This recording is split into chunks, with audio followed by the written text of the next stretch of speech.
అంటే మనకి negative energy పోవడానికి కూడా దీపకాంతే మనకు దేవుడి యొక్క దర్శనం చేస్తుంది, నెగిటివ్ ఎనర్జీ ఉండదు. ఇక ఓకే. ఎప్పుడైతే మీరు దేవుడి దగ్గర దీపారాధన చేస్తారో ఇంకా నెగిటివ్ ఎనర్జీ ఎక్కడి నుంచి ఉంటుంది, ఇంకా వెళ్ళిపోతుంది ఆ దీపకాంతతోనే. అవును.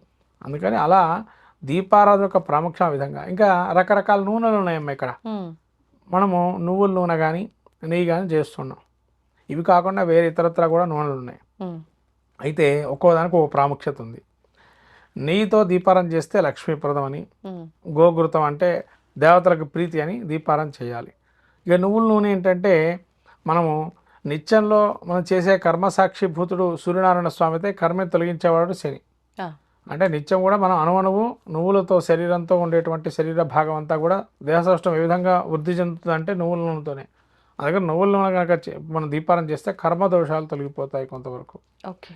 ఇవి తర్వాత మనకు ఆవ నూనె ఉంది. శత్రు సంహార ప్రీతికి ఆవ నూనెతో దీపారాధన చేస్తారు. హ్మ్. కొన్ని మనకు మంత్రాలు కొన్ని ఉన్నాయి. ఆ మంత్రశక్తిని పొందాలంటే ఆముదంతో దీపారాధన చేస్తారు. తర్వాత విప్ప నూనె. విప్ప నూనె చేయటం వల్ల మనకు ఇప్పుడు ఆషాఢ మాసంలో వారాహి నవరాత్రులు కానీ విప్ప నూనె గ్రామ దేవతలు అంతగా విప్ప నూనెతోనే దీపారాధన చేస్తారు.